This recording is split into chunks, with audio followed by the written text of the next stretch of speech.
नहीं, तुमने किया ना। शुरू हो गया। आराम से बैठ जाते हैं, रीढ़ की हड्डी को सीधा करते हैं।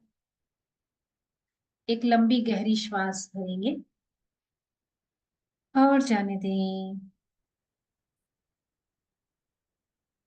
ओमकार के लिए श्वास भरें।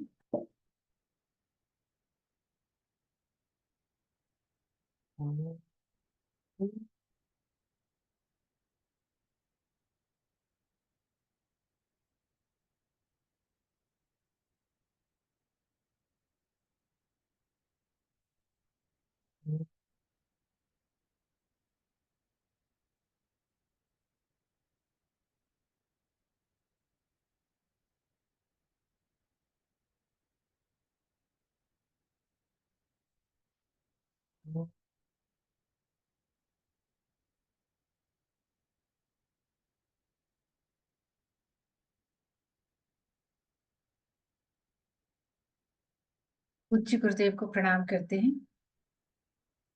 गुरुर्ब्रह्मा गुरुर्विष्णु गुरुर्देवो महेश्वरः।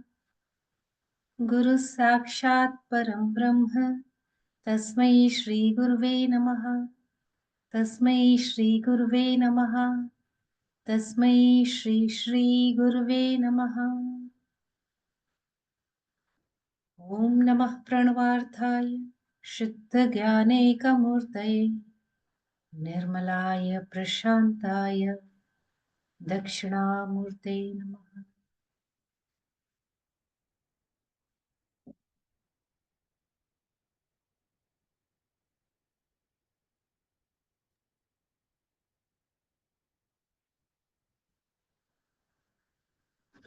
जय गुरुदेव।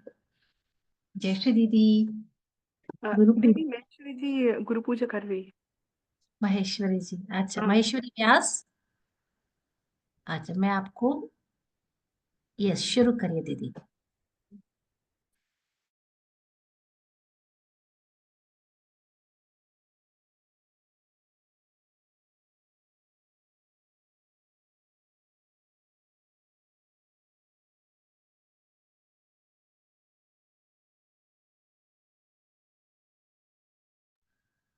आवाज आ रही है क्या आपको महेश्वरी जी की? नहीं दीदी, वो म्यूट है, दीदी की आवाज नहीं आ रही है। म्यूट थी दीदी। ये तो अनम्यूट कीजिए ना।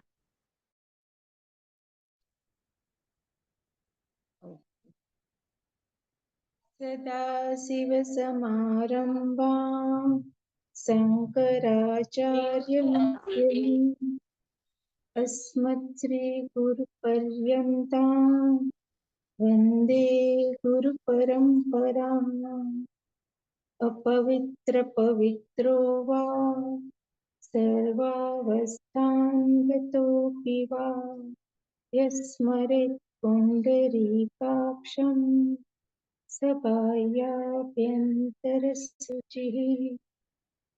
आवाहनं नारायणं पद्मभवं वसिष्ठं शक्तिं च तत्पुत्रपराशरं च व्यासं सुतं गौडपदं महान्तम् गोविन्दयोगीन्द्रमथास्य शिष्यम् श्रीशङ्कराचार्यमथास्य पद्मपादं च हस्तामलकं च शिष्यम् तन्त्रोटकं वार्तिककारमन्यान् अस्मद्गुरुं सन्ततमानतोऽस्मि। श्रुतिस्मृतिपुराणानाम् आलयं करुणालयं नमामि भगवत्पादं शङ्करं लोकशङ्करम्। शङ्करं शङ्कराचार्यं केशवं बादरायणम् भगवन्तो पुनः पुनः यद्वारे निखिलानिलिम्पपरिषत् सिद्धिं विदत्ते निशं श्रीमत्श्रीलसितं जगद्गुरुपदं नत्वात्मतृप्तिं गता लोकाज्ञानपयोदपाटनतुरं श्रीशङ्करं सर्वदं ब्रह्मानन्दं सरस्वतीं गुरुवरं ध्यायामि ज्योतिर्मयम् आवाहनं समर्पयामि श्रीगुरुचरणकमलेभ्यो नमः। आसनं समर्पयामि श्रीगुरुचरणकमलेभ्यो नमः। स्नानं समर्पयामि श्रीगुरुचरणकमलेभ्यो नमः। वस्त्रं समर्पयामि श्रीगुरुचरणकमलेभ्यो नमः। चन्दनं समर्पयामि श्रीगुरुचरणकमलेभ्यो नमः। अक्षतां समर्पयामि श्रीगुरुचरणकमलेभ्यो नमः। पुष्पं समर्पयामि श्रीगुरुचरणकमलेभ्यो नमः। धूपं समर्पयामि श्रीगुरुचरणकमलेभ्यो नमः। दीपं समर्पयामि श्रीगुरुचरणकमलेभ्यो नमः। आचमनीयं समर्पयामि श्रीगुरुचरणकमलेभ्यो नमः। नैवेद्यं समर्पयामि श्रीगुरुचरणकमलेभ्यो नमः। आचमनीयं समर्पयामि श्रीगुरुचरणकमलेभ्यो नमः। ताम्बूलं समर्पयामि श्रीगुरुचरणकमलेभ्यो नमः। श्रीफलं समर्पयामि श्रीगुरुचरणकमलेभ्यो नमः। आराधिक्यं कर्पूरगौरं करुणावतारं संसारसारं भुजगेन्द्रहारं सदा वसन्तं हृदयारविन्दे भवं भवानी सहितं नमामि। आरार्तिक्यं समर्पयामि श्रीगुरुचरणकमलेभ्यो नमः। आचमनीयं समर्पयामि श्रीगुरुचरणकमलेभ्यो नमः। पुष्पाञ्जलिं गुरुर्ब्रह्मा गुरुर्विष्णु गुरुर्देवो महेश्वरः गुरु साक्षात् परं ब्रह्म तस्मै श्री गुरवे नमः। अखण्डमण्डलाकारं व्याप्तं येन चराचरं तत्पदं दर्शितं येन तस्मै श्री गुरवे नमः।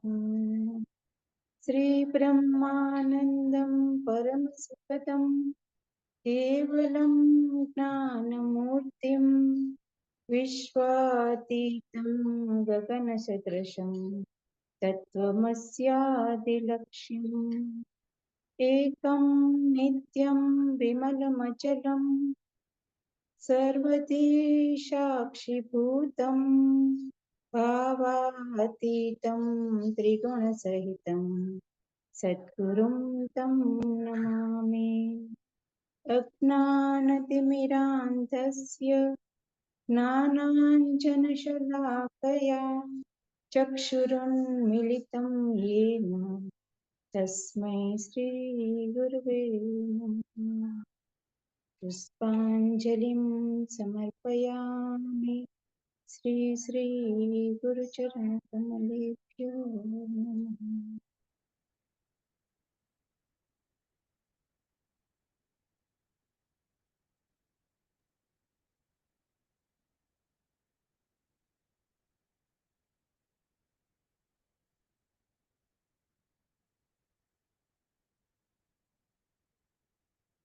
जय गुरुदेव।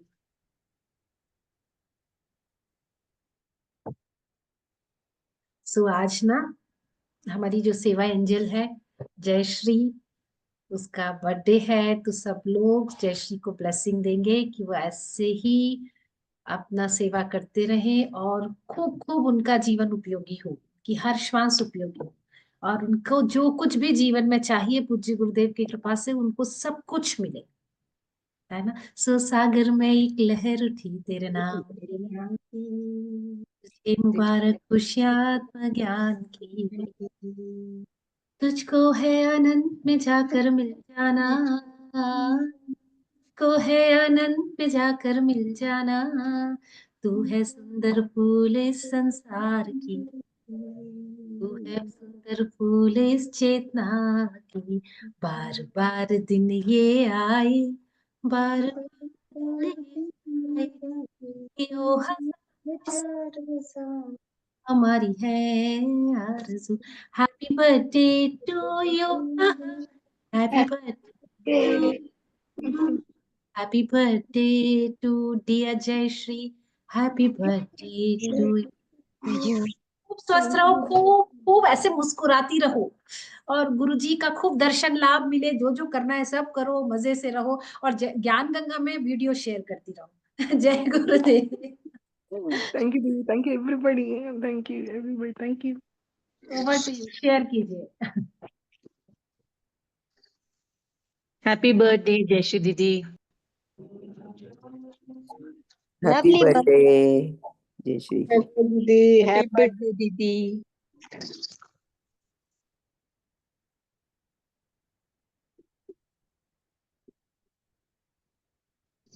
करने के बाद बेल आइकन को भी जरूर दबाएं। जय गुरुदेव।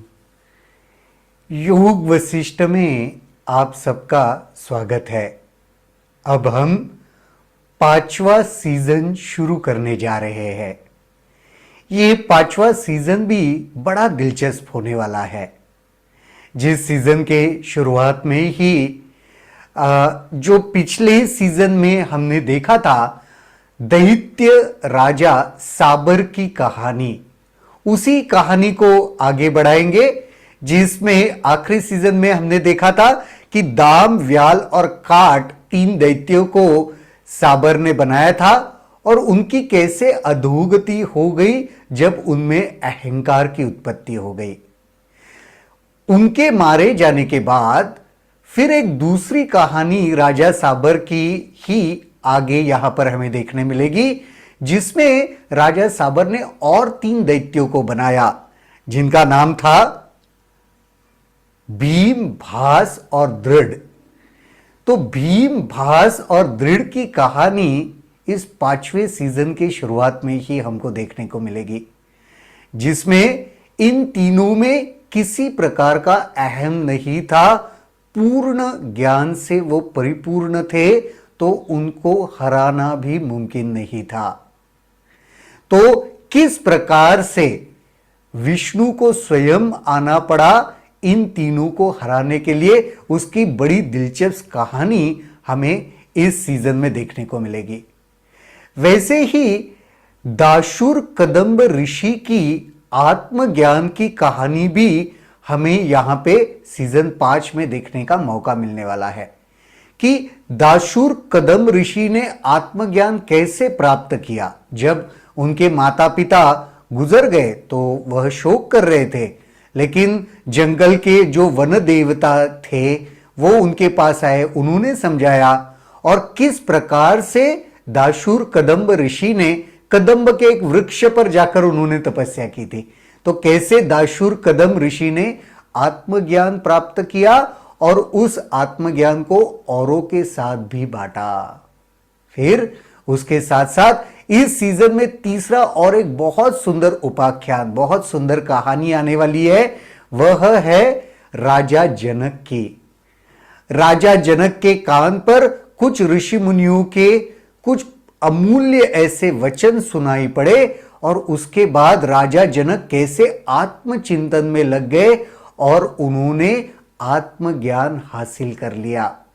उसके साथ साथ ही वशिष्ठ महामुनि प्रभु रामचंद्र जी को इस सृष्टि के, इस ब्रह्म के, इस मन के अलग अलग रहस्य भी उजागर करने वाले हैं।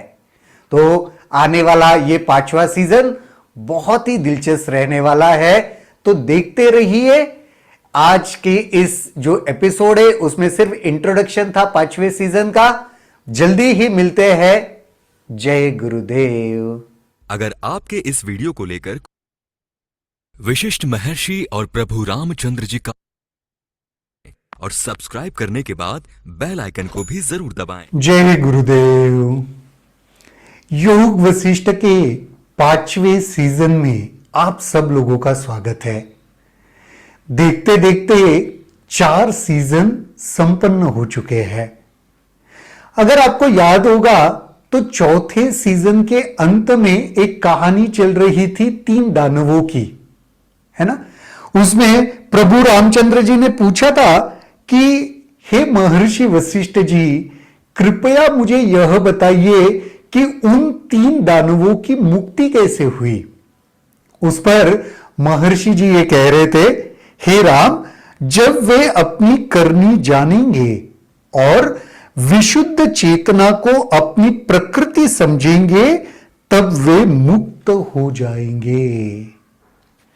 मैं कौन हूं, अपनी प्रकृति क्या है, ये जब तक वह नहीं जानेंगे उनको मुक्ति मुमकिन नहीं है। और उसी का विश्लेषण हमारे चौथे सीजन के अंत के एपिसोड तक चला था। वहीं से और आगे बढ़ते हैं। वशिष्ठ जी ने आगे और कहा, हे राम, उमंग में आकर जो प्रयास किया जाता है वह सदा सफल होता है। इसलिए शुभ कर्म का कभी त्याग नहीं करना चाहिए।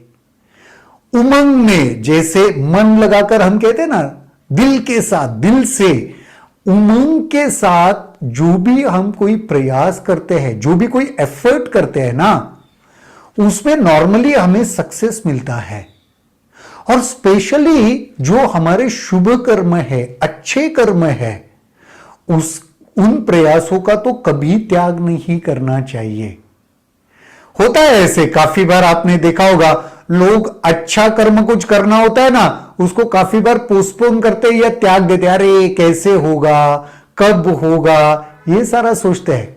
तो महर्षि हमको याद दिला रहे हैं कि शुभ कर्म का त्याग कभी नहीं करना चाहिए।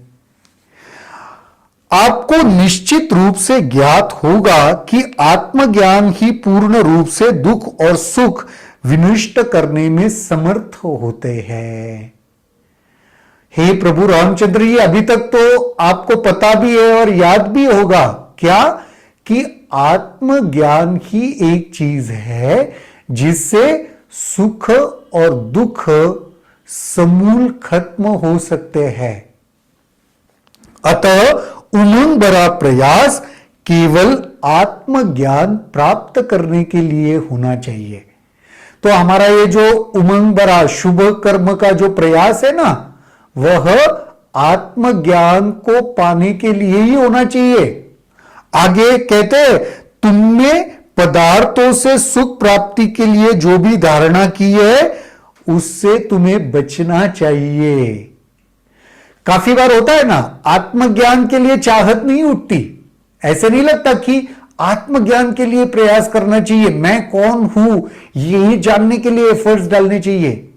उसके जगह पर कौन से विचार उठते, कोई वस्तु कैसे मिलेगी, कोई पदार्थ में अभिरुचि आती है, व्यक्ति में अभिरुचि आती है, ऐसे लगता है मैं उसको कैसे पाऊंगा। तो इन सारे जगह पर अगर आप अपना प्रयास लगाओगे ना, तो फिर मुक्ति नहीं मुमकिन, फिर दुख अनुभव करना पड़ता है। संयम का अभाव और अभ्यास, ये दोनों ही परम ब्रह्म में एक ही है। अगर किसी चीज का अभाव और किसी चीज का अभ्यास, आपको लगता है ये दोनों एक ही चीज है? देखो ना, हम अभ्यास कब करते हैं? जब किसी चीज का अभाव हो तो अभ्यास करना पड़ता है ना। अगर ऑलरेडी कोई चीज आपको प्राप्त है तो उसके लिए आप अभ्यास क्यों करोगे? अभ्यास तो तब तक करना पड़ता है जब तक वो प्राप्त नहीं है। तो महर्षि जी क्या कह रहे हैं कि किसी चीज का अभाव, ये जो परम ज्ञान है, आत्मज्ञान है, उसका अभाव और उसका अभ्यास, परब्रह्म में तो वास्तविकता एक ही है, लेकिन संयम का अभ्यास करने पर अत्याधिक प्रसन्नता होती है। देखो, भले मैं अभ्यास कर रहा हूं, अभी भले मुझे वह अल्टीमेट प्राप्त नहीं हुआ है, लेकिन वह अभ्यास करते हुए भी मुझे खुशी मिलती है, सुकून मिलता है। हम नहीं करते क्या साधना, है ना? रोज नियमित हम साधना करते हैं। अगर कोई पूछे आप एनलाइटेंड हो क्या, तो कोई कहेगा नहीं, शायद मैं एनलाइटेंड नहीं हूं। लेकिन वह एनलाइटनमेंट की प्राप्ति के लिए भी साधना आवश्यक है, और वो साधना करते करते भी कितनी खुशी मिलती है ना? तो उसका अभ्यास जो है वो भी अत्याधिक खुशी देने वाला, प्रसन्नता देने वाला होता है। इसलिए आत्म संयम का अभ्यास करो और अहम भाव को छोड़ दो। इसलिए आत्म संयम का अभ्यास करो। भले वो प्राप्त नहीं है, कोई बात नहीं, लेकिन नियमित उसका अभ्यास करते रहो, अपने अहम भाव को त्याग कर। जब इस मैं को, ये जो मैं है, उसको जब हम नहीं समझते, वो क्यों होता है? जब चेतना असीम है, लेकिन अज्ञान की वजह से एक अहम भाव उत्पन्न होता है और वो मैं की धारणा करता है, और हमें सब कुछ अलग और मैं अलग हूं ऐसे प्रतीत होने लगता है। जब ये मैं ठीक से समझ में नहीं आता ना, तब इस असीम चेतना में अशुद्ध धारणा के रूप में प्रकट होता है। लेकिन जब ये मैं क्या है ये समझ में आ जाता है ना, तो तब उसमें अभिप्राय असीम चेतना से ही होता है। जब तक मैं कौन हूं ये नहीं समझे है, तब तक ये अहम भाव बीच में बना रहा, अलग अलग, सब कुछ अलग अलग द्वैत बना रहा। लेकिन जिस समय ये समझ में आ गया कि मैं कौन हूं, उसी पल से ये असीम चेतना बन गया। परम पूज्य श्री श्री रविशंकर जी भी ना एक बहुत सुंदर कहते हैं, उदाहरण देते हैं। वह कहते हैं कि लोग कहते हैं ना कि गुरुजी मैं मेरे अहम भाव को कैसे निकालूं जीवन से। गुरुजी कहते हैं उसको निकालने की जरूरत नहीं है, उसको बड़ा करो। क्या करो? उसको बड़ा करो। हम नॉर्मली कहते हैं ना अहम भाव यानी क्या? ये मेरा घर है, ये मेरा परिवार है, ये मेरा बिजनेस है। तो गुरुजी कहते हैं ये तुम्हारा अहम भाव बहुत सीमित है, छोटी सी जगह पर अटका हुआ है। इसको छोटा मत रखो, इसको विशाल कर दो। कैसे विशाल? कहना कि ये सारी दुनिया ही मेरी है, ये सारा संसार मेरा है, जो कुछ है सब मेरा है। देखो, जब हम इस अहम भाव को विशाल कर देते हैं ना, वही असीमित चेतना का अनुभव करने लगते हैं। तो हमारी ये जो समझ है, ये जो अज्ञान से बाहर मैं कौन हूं, ये अगर अज्ञान से बाहर आकर समझ गए, तो हम में और उस ब्रह्मन में, उस असीम चेतना में कोई अंतर शेष नहीं रहता। यह ज्ञात हो जाता है कि मैं अलग इकाई के रूप में मिथ्या है, तब उससे संबद्ध स्वर्ग नरक धारणाओं पर भी कैसे विश्वास किया जा सकता है। जब मैं क्या हूं, वो असीम चेतना हूं, ये समझ में आ गया ना, तो ये जो छोटा संकुचित विचार से जुड़ा हुआ जो मैं है, उसकी ये धारणा है स्वर्ग नरक मुक्ति बंधन। अगर मैं उस असीम चेतना के साथ तादात्म्य हो गया, तो फिर ये छोटे मैं के साथ की जो धारणा है वो भी कहां शेष रहती है। फिर स्वर्ग की प्राप्ति या मोक्ष की प्राप्ति की लालसा तो तभी तक मन में उठेगी जब तक मैं अलग इकाई मानते रहोगे।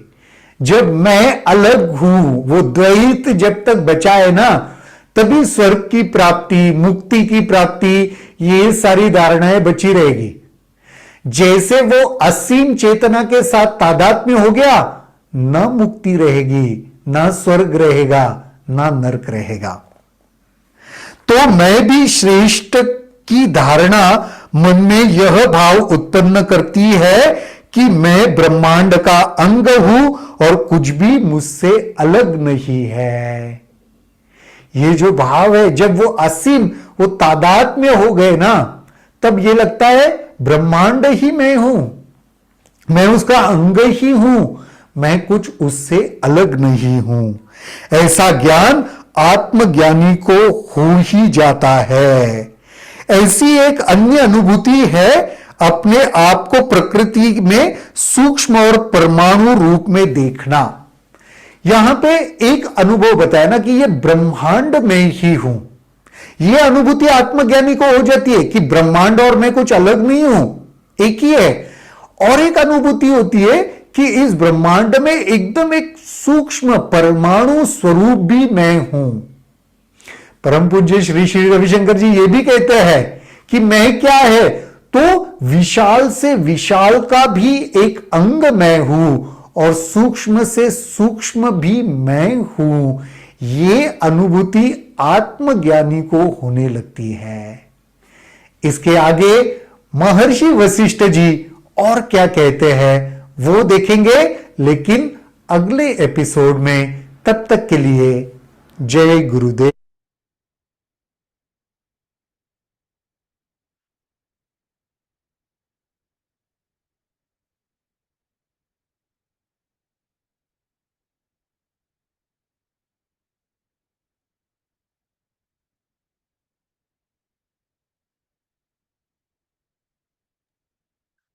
आज एक ही एपिसोड देखना है क्या जयश्री?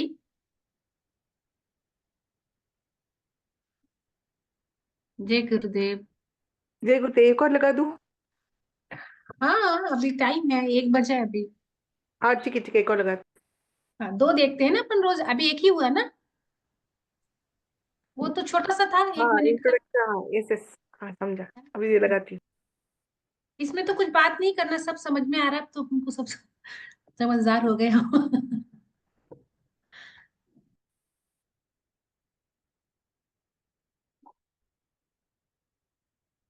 विशिष्ट महर्षि, अगर आपने अभी तक इस चैनल को सब्सक्राइब नहीं किया है तो इसे स्वागत है।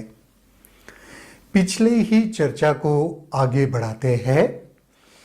वशिष्ठ महर्षि जी ने आगे कहा, दाम व्याल और कट जो 3 दानवों की कहानी चल रही थी, उनके संबंध छूट जाने पर सांबर जो राजा जिन्होंने उन्हें बनाया था, दैत्य राजा ने, वह इस नतीजे पर पहुंचा कि उन्होंने मूर्खता पूर्वक अहम का धारणा उत्पन्न किया और दुख में जा फंसे। अतः उसने और दानवों को सर्जित करने की ठानी। वो 3 दानव तो किसी काम के नहीं रहे, उनमें अहम उत्पन्न हो गया था, डर आने लगा, सब कुछ हो गया। तो उसने तय किया कि मैं और अलग से दानव उत्पन्न करूंगा। उसने निश्चय किया कि ये जो नए दानव होंगे ना, वह आत्मज्ञान से परिपूर्ण होंगे। सांबर ने फिर अपनी जादुई शक्ति से दानव उत्पन्न किए, जिनके नाम थे भीम, भास और दृढ़। ये आत्मज्ञान से युक्त थे, पूर्णतः वीतराग थे और निष्पाप भी। ये संपूर्ण ब्रह्मांड को घास की एक पत्ती से ज्यादा अधिक महत्व नहीं देते थे। ये लोग देवताओं की सेना से लड़ने लगे। लंबे समय तक देवताओं के साथ लड़ते रहने पर भी इनमें अहम उत्पन्न न हुआ। जब भी इनमें अहम ने सर उठाया तो इन्होंने मैं कौन हूं के अनुसंधान के द्वारा इसे दबा दिया। यहां पे एक रहस्य भी बता रहे हैं वशिष्ठ जी। जब जब अहंकार की उत्पत्ति होती है या अनुभूति होती है, उससे अगर आप बाहर निकलना चाहते हो, उस अहम को दबाना चाहते हो, तो यह प्रक्रिया, यह अनुसंधान करना चाहिए, मैं कौन हूं।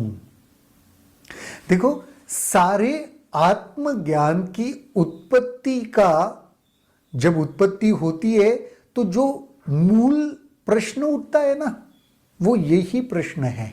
कौन सा?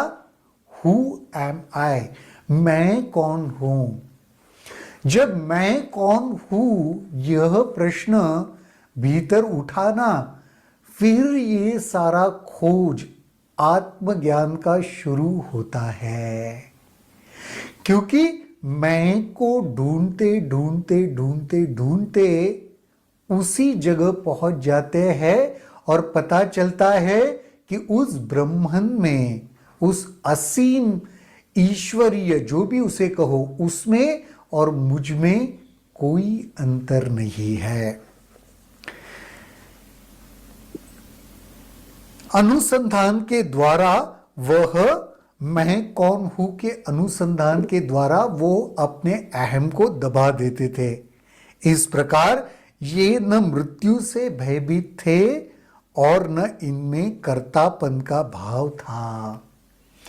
जिसमें कर्तापन का भाव नहीं होता, अहम का भाव नहीं होता ना, उसे मृत्यु भी डरा नहीं सकता। मैंने यह किया या वह किया, ये वही काम करते थे जो इनके स्वामी ने इन्हें सौंपा था। कुछ ही समय में इन्होंने देवताओं को पराजित कर दिया। फिर देवताओं ने विष्णु की शरण ली और उनके निर्देश पर देवता किसी और स्थान पर रहने लगे। इसके बाद विष्णु को स्वयं युद्ध में उतरना पड़ा। उसने सांबर से लड़ाई की और विष्णु के द्वारा मारे जाने के बाद सांबर भगवान के विष्णु लोक में ही पहुंचा। भीम, भास और दृढ़ भी रणभूमि में गिरने के बाद विष्णु ने उन्हें आत्मज्ञान प्रदान किया, क्योंकि उनमें अहम नहीं था। तो यहां पे और एक चीज, और एक रहस्य उजागर हो रहा है। आत्मज्ञान तभी प्राप्त हो सकता है जब अहम नहीं बचता। तो अहम से मुक्ति होते ही हम आत्मज्ञान के अधिकारी हो जाते हैं। हे राम, बद्ध मन ही बंधन होता है और मोक्ष तब होता है जब मन बद्ध नहीं रहता। जब मन बंधन में है तो मोक्ष किस चीज का? मोक्ष मुमकिन ही नहीं है। जब यह बद्ध मन नहीं रहा, उसी पल मोक्ष की अनुभूति होती है। जब सत्य स्पष्ट रूप से दिखाई देता है और उसकी आत्मानुभूति होती है, तो बद्ध मन अपने आप से ही छूट जाता है। और जब किसी की चेतना को इससे छुटकारा मिलता है, तो वह उसी प्रकार शांत हो जाता है जिस प्रकार बत्ती के बुझने पर दीपक शांत हो जाता है। वो मन को भी एक सुकून मिलता है, शांति मिलती है। जैसे दीपक बुझने के बाद कैसे शांत हो जाता है, वैसे ही दाम, व्याल और कट अहम से बद्ध मन का दृष्टांत है। पहले जो 3 दानव थे वो उनका मन बद्ध था अहम के कारण से, ये उसका दृष्टांत देते हैं। और भीम, भास और द्रुड़ उस मन का दृष्टांत देते हैं जो अहम से मुक्त है। ये दोनों कहानियां में सिर्फ इतना ही अंतर है, तीनों दानव उतने ही पराक्रमी थे। शुरुआत में उनको कोई हरा नहीं सकता था, लेकिन पहले 3 दानवों को कैसे हराया? क्योंकि उनमें अज्ञान प्रवेश हो गया, अहम आ गया, तो वो हार गए, मर गए। दूसरे भी मरे, लेकिन उनमें फिर भी अहम नहीं आया था, तो भगवान विष्णु ने उन्हें आत्मज्ञान प्रदान किया। राम व्यक्ति को दाम, व्याल और काट जैसा नहीं होना चाहिए, बल्कि भीम, भास और द्रुड़ जैसा होना चाहिए। यही बात बतलाने के लिए मैंने तुम्हें ये कथा सुनाई, क्योंकि तुम मेरे प्रिय और अत्यंत तीक्ष्ण बुद्धि शिष्य हो। क्या कह रहे वशिष्ठ जी? ये कथा मैंने क्यों सुनाई? क्योंकि तुम मेरे अत्यंत प्रिय शिष्य हो। और कैसे? तीक्ष्ण बुद्धि वाले, तुम्हारी बुद्धि बहुत ही तेज है। हे राम, वही सच्चे नायक होते हैं जो अज्ञान और भ्रम से ग्रस्त मन को अपने नियंत्रण में कर लेते हैं। मन का नियंत्रण एक ही मात्र उपाय है जो किसी को सांसारिक दुखों, आवागमन के चक्रों तथा अंतहीन त्रासदियों की श्रृंखला से छुटकारा देता है। मैं दावे के साथ कहता हूं कि सभी ज्ञानों के इस सार को सुनो और अपने संपूर्ण जीवन को सुवासित करो। सुख प्राप्त करने की लालसा बंधन है और उससे छुटकारा ही मोक्ष है। वशिष्ठ महर्षि जी ने इतना सुंदर दृष्टांत देके ये सारी बातें समझाई प्रभु रामचंद्र जी को, और उनके बहाने हम सबको भी ये जानने का मौका मिला। अगले एपिसोड में महर्षि वशिष्ठ जी और क्या कहते हैं वो देखेंगे। तब तक के लिए जय गुरु।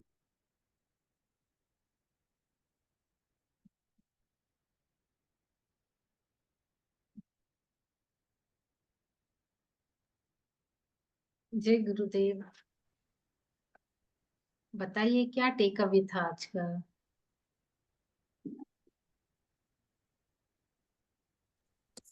अच्छे कार्य को पोस्टपोन मत करो।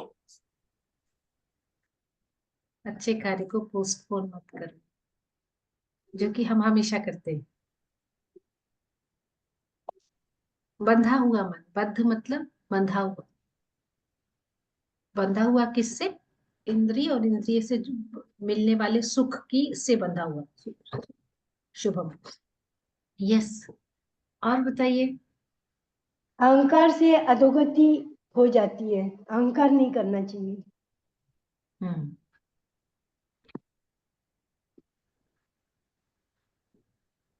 दीदी अहंकार रखो पर बड़ा बड़ा अहंकार रखो, विस्तृत हो जाओ। परफेक्ट। जैसे गुरुदेव ने बताया है ना कि हमारे अस्तित्व के 7 स्तर हैं, उसमें अहंकार हमारे अस्तित्व का स्तर है। इसलिए लोग बोलते हैं अहंकार खत्म हो जाएगा। नहीं, जब तक आप 2 की स्थिति में हैं, 2 मतलब ड्युअलिटी में है, तब तक ये 7 स्तर जो है आपके अस्तित्व का अनिवार्य हिस्सा है। इनमें से एक भी हिस्सा इधर उधर होगा तो आपका अस्तित्व जो है डगमगा जाएगा। तो जब तक 2 की स्थिति है, ड्युअलिटी में है, तब तक ये एक आपका अस्तित्व, अहंकार आपके अस्तित्व का बना ही रहेगा। तो उसको जब जिससे उससे छुटकारा नहीं पा सकते तो उसको फिर अच्छा कर लेते हैं, बड़ा कर लेते हैं। विशाल, और बताइए।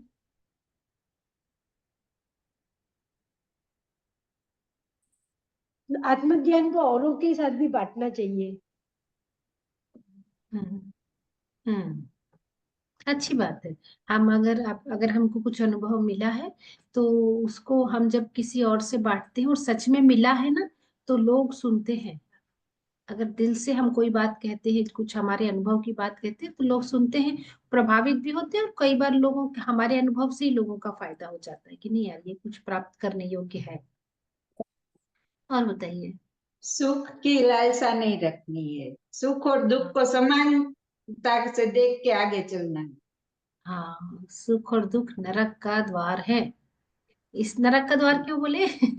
पिछले वाले उसमें ना, क्योंकि ये सुख दुख संसार में फंसा के रखता है। ये दो दो ही रहता है, दो।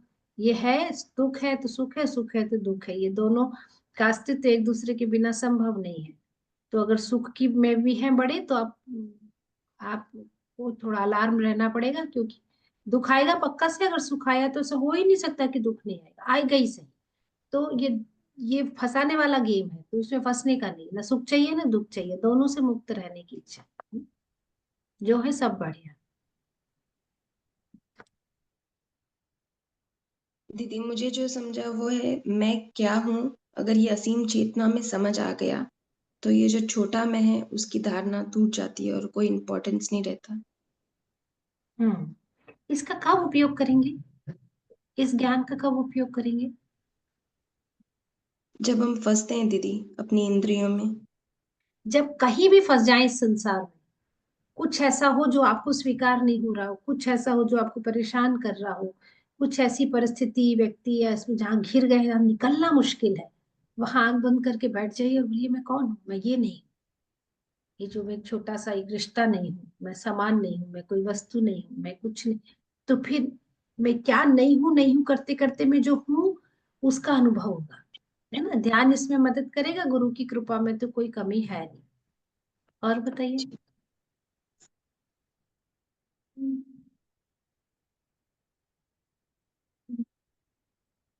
अ, दीदी एक बात थी कि किस चीज का हम अभ्यास करते हैं और अभाव रहता है, वो हमें ब्रह्म की खोज देता है।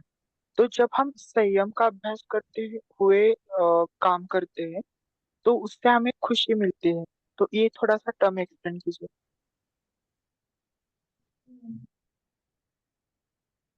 हम्म,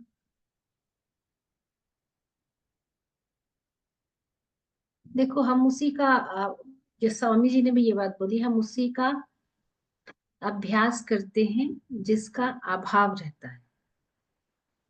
आपने कभी गुरुदेव को ये कहते हुए सुना है क्या? मुझे किसी ध्यान सुदर्शन क्रिया करने और ये कर्मकांड करने की कोई आवश्यकता नहीं है। ये तो मैं इसलिए करता हूँ कि तुम मुझे देख देख के करना शुरू करो। ये सुना है कभी गुरुदेव से ये वाला स्टेटमेंट?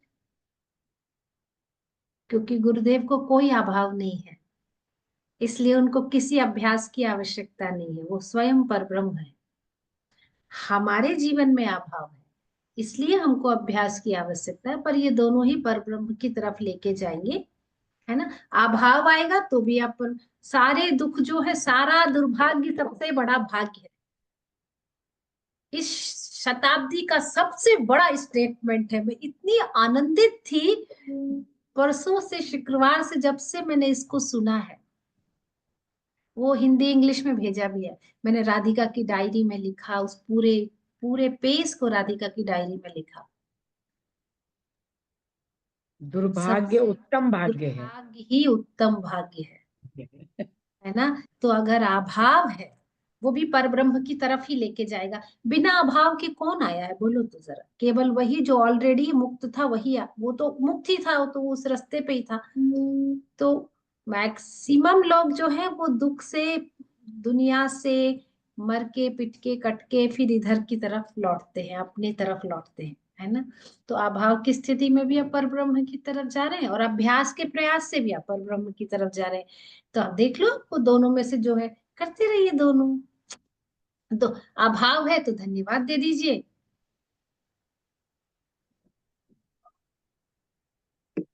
हाँ, और जब अभ्यास कर रहे हैं तो उससे उपलब्ध, उससे निश्चित रूप से उपलब्ध। आप तो मुझे बताइए, आज तक कोई ऐसा रहा क्या जिसने गुरु के काम, गुरु ने जो कहा वो किया और उससे उसको कुछ नहीं मिला?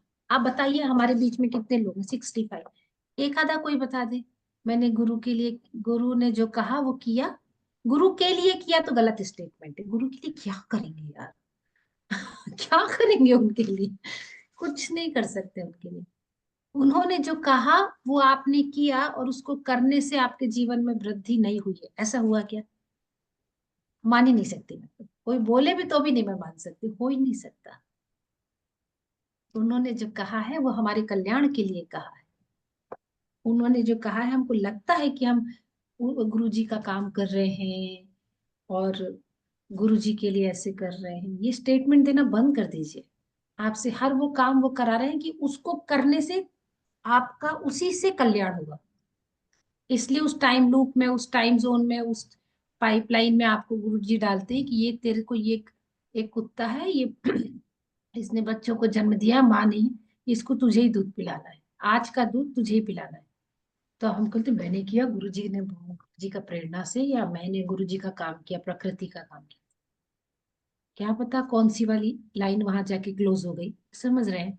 कुछ भी छोटे से छोटा, बड़े से बड़ा। अच्छा, एक बहुत कमाल की बात बोली है जो बहुत ही, हे राम, उमंग में आकर जो प्रयास किया जाता है वह सदा सफल होता है। हम कैसे करते हैं? अच्छा, कोर्स का रजिस्ट्रेशन, जैसे ही किसी टीचर ने बोला हैप्पीनेस प्रोग्राम ले रहे हैं सहज ले रहे हैं, मेरे पास तो कोई नहीं है, जितने लोग थे मैंने उनको करा दिया, मैं कहाँ जाऊं? ये उमंग है? ये कोई उमंग नहीं होती। अच्छा सर चलो, मेरा कल कोर्स है, कल से कोर्स है, एक व्यक्ति का रजिस्ट्रेशन हुआ तो ऐसे ही बोल दिया कि एक वीक पोस्टपोन करते हैं, क्योंकि कोर्सेज लगातार बैक टू बैक कोर्सेज थे ना, सहज भी था, उत्कर्ष योगा, ये सब चल रहा था, ये सब बहुत कुछ चल रहा था, तो उसमें काम नहीं किया। तो ऐसी व्यवहारिक बुद्धि से कहा कि इसको पोस्टपोन करेंगे एक हफ्ते। फिर मैंने कहा क्यों पोस्टपोन करेंगे, कल ही से कोर्स होगा। उमंग, उत्साह। फिर मैसेज बनाना शुरू किया, फिर भेजना शुरू किया, इससे बात उससे बात। सदा सफल होता है का मतलब क्या है? कि कल से मेरा कोर्स शुरू हो जाएगा और उसमें 1000 लोग कोर्स करेंगे, ये है क्या सफलता का? नहीं। क्या बोलते हैं? इसलिए शुभ कर्म का कभी त्याग नहीं करना चाहिए, अंतिम परिणाम के महत्व को तौलना चाहिए। व्हाट इज अंतिम परिणाम? अंतिम परिणाम ये कि मैंने कोर्स रखा, नहीं चाहती हो भी, मतलब कुछ बिना काम किए भी कोर्स का मैसेज डाल दिया, कोर्स का उत्साह उमंग से किया और इतने लोग आ गए, तो अंतिम परिणाम, अंतिम परिणाम ये कि ये सब करने के बाद आपको कैसे लगा? कोर्स होगा कि नहीं होगा ये तो गुरु जी का को पता है, कितने लोगों को करना है कि नहीं करना है, क्या होगा। कल शाम को 6:30 बजे जब मैं वहां जाऊंगी वेन्यू पे तो पता चलेगा कि क्या हो रहा है, नहीं पता। कोर्स तो खैर होगा, एक आदमी का भी है, तो आजकल तो मैंने तय किया एक भी रजिस्टर होगा तो मैं उसको पूरा 6 दिन बैठ के पढ़ाऊंगी। एक ही संकल्प है अब तो। अब एक आए, 1000 आए, कोर्स तो होगा। लेकिन वो कितने लोग करें, लोग ऐसे देख के थोड़ा, मैं तो कुछ नहीं कर पाई। अंतिम महत्व ये है, आपने खूब उत्साह से कोई काम किया और उसके बाद आपको कैसे लगा? अच्छा ही लगेगा। पहली बात तो ये कि खूब उत्साह, उमंग और पॉजिटिविटी से जो काम होते हैं वो होता ही है, पहली बात। और नहीं भी हुआ हो तो कोई ना, मुझे तो तब भी अच्छा लगा, मैं जो कर सकती थी मैंने किया। ये बात पकड़ में आई क्या? तो अंतिम परिणाम ना, ये जो है ना, ये स्माइल है जो जाएगी नहीं। अंतिम, कुछ कुछ इक्वेशन नहीं, हिसाब किताब लगा सकते हम, कुछ इतने कॉम्बिनेशन परमिटेशन है इसके, हम अपनी छोटी बुद्धि से सोचते हैं और हम मास देखते हैं, बड़ा देखते हैं, छोटा देखते हैं, ये सब गणित लगाते हैं। कुछ छोटा बड़ा नहीं है इस संसार में। एक चींटी का हेल्प आप कर दो, उसको उठा के, वो कहीं पैर में, उसको उठा के कोई सुरक्षित जगह पर रख दो, उससे भी पूरे संसार का कहाँ से कहाँ क्या कल्याण हो जाएगा, आपका और संसार का नहीं पता। तो बहुत ज्यादा कुछ नहीं करना थी, जो भी काम मिले खूब उत्साह से करो। अपनी ये छोटी सी बुद्धि लगाने की कोई आवश्यकता नहीं। और अगर अभी भी बुद्धि लगती है तो फिर इस ज्ञान का फिर समझ नहीं आया क्यों सुन रहे हैं। छोड़ो ना, करना है हाँ कर दिया, देखा जाएगा जो होगा। नहीं क्या गुड आइडिया। एक चीज मुझे बताइए, मेरा प्रश्न है आप सबसे, हमारी जो जो कवि पुराणों में उसमें जो भी कहानियां होती है उसमें ये रहता है कि फलान ऐसे हुआ वैसा हुआ, वो राक्षस हुआ, फिर वो राक्षस तो हार नहीं पा रहा था, सब लोग गए ब्रह्मा जी के पास गए, विष्णु जी के पास गए, शिव जी के पास गए, फिर उन्होंने अवतार लिया, फिर उन्होंने देवी आई, फिर उसने उसको मार दिया और उसको फिर मुक्ति हो गई। ये कहानी के पीछे रहस्य क्या है, ये थोड़ा सा डिस्कस करते हैं। ऐसा कैसे हो जाता कि खूब गलत गलत काम किए, फिर फिर बहुत ही गलत गलत काम किए, फिर देवी को स्वयं अवतरित होना पड़ा, स्वयं तलवार लेके आई, उन्होंने उसका संहार किया और उसके बाद उसको मुक्ति हुई। ये क्या कहानी, ऐसा क्यों होता होगा?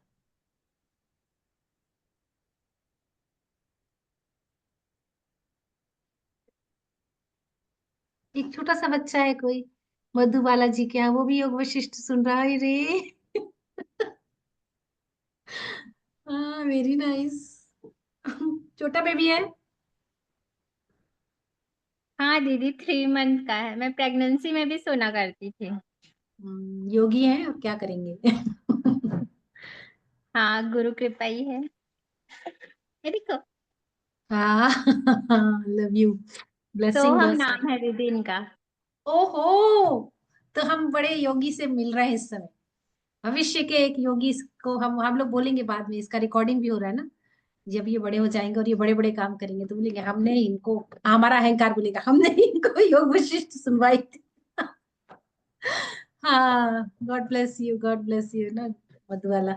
हाँ तो पता क्या है मुझे जो समझ में आया, एक बार हम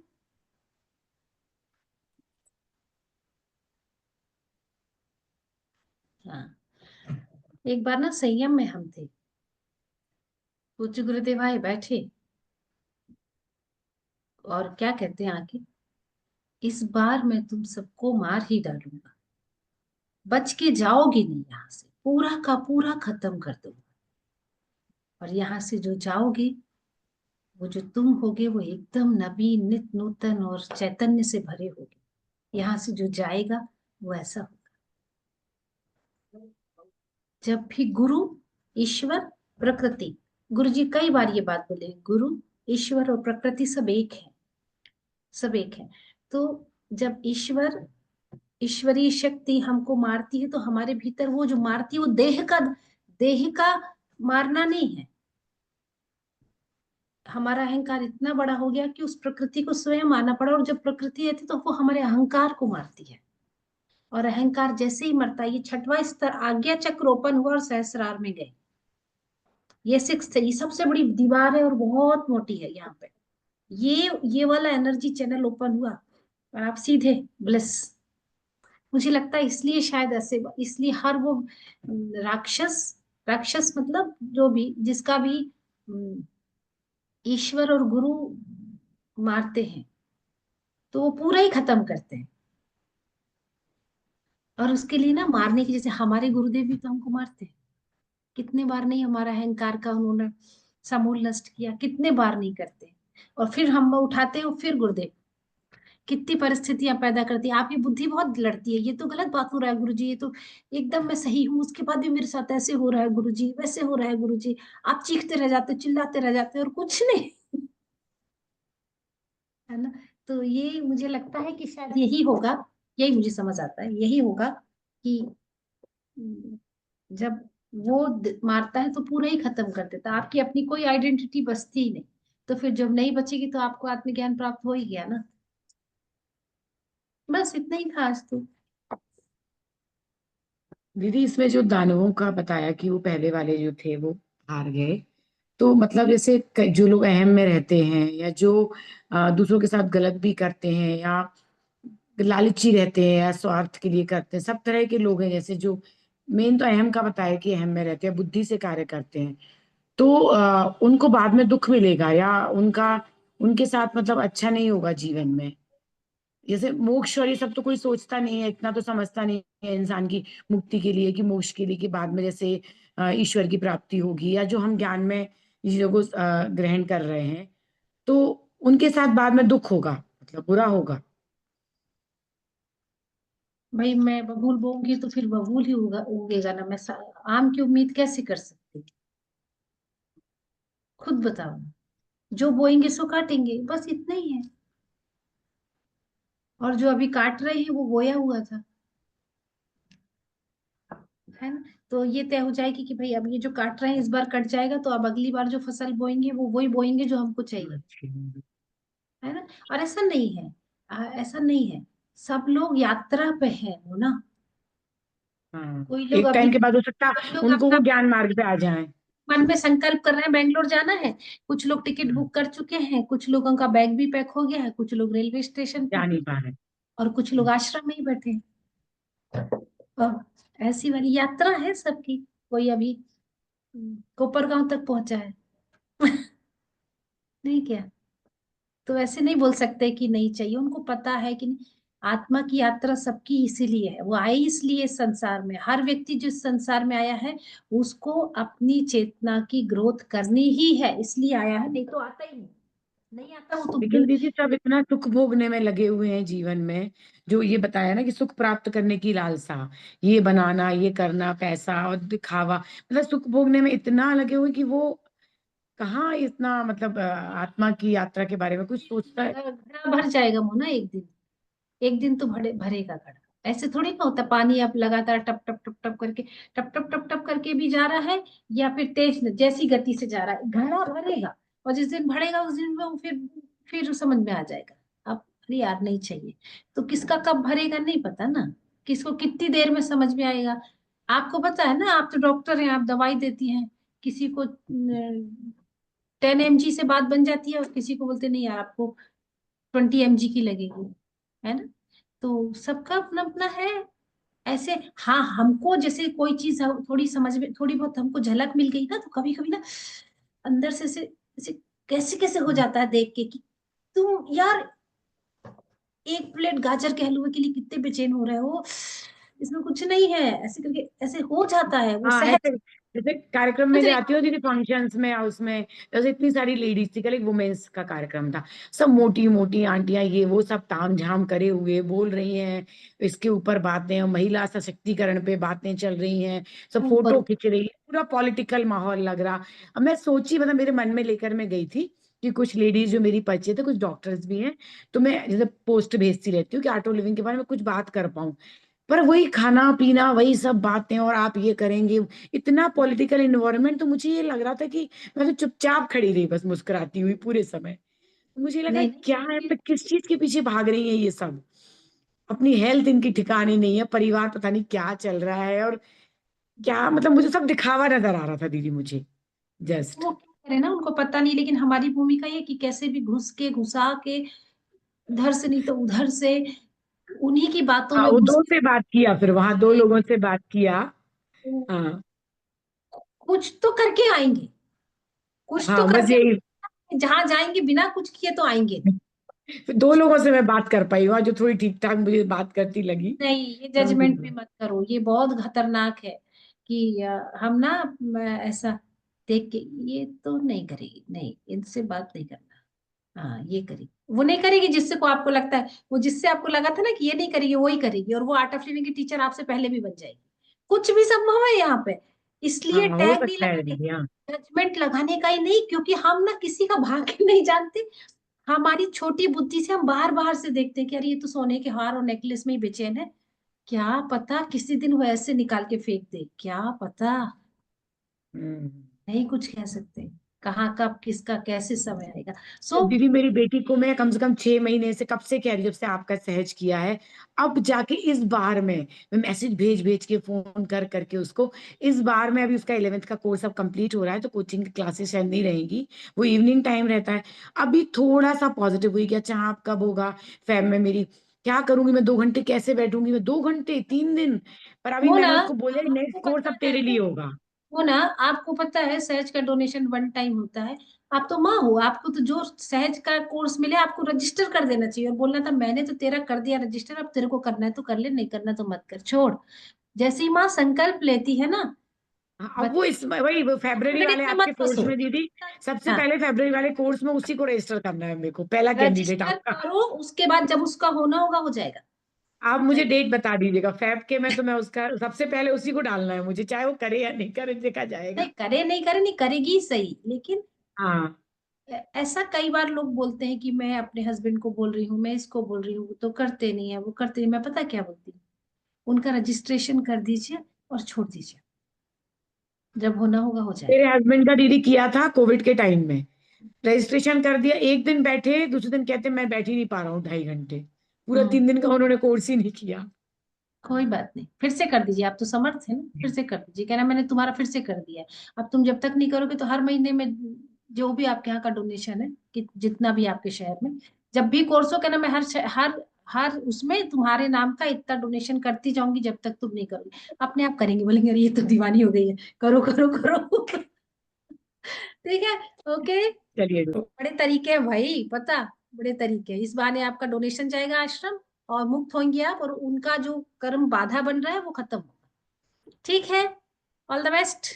जय गुरुदेव। छोटे उस्ताद सोहम, तुम तो आज दिन बना दिए। इची इची पाले बाबू हो, इची वही रे।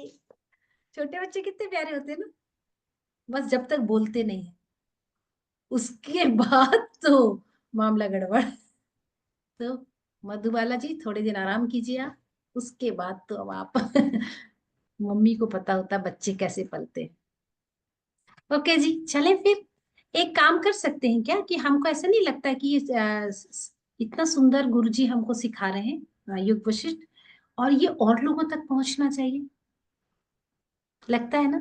तो एक बहुत अच्छा सा मैसेज बनाइए योग वशिष्ठ का, बहुत ही अच्छा सा, और उसमें मैं लिंक भेज, जो भी ऐसे जो भी मैसेज मुझे बहुत अच्छा लगेगा उसमें मैं लिंक डालूंगी, किसकी, इस ज्ञान गंगा के ग्रुप की, और फिर वापस से मैं आपको ज्ञान गंगा के ग्रुप में वो मैसेज डालूंगी, और उस मैसेज को अपनी जिम्मेदारी के साथ अधिकतम लोगों तक पहुंचाइए, ताकि अधिकतम लोग इस कोर्स को ज्वाइन, इस सेशन को ज्वाइन करें।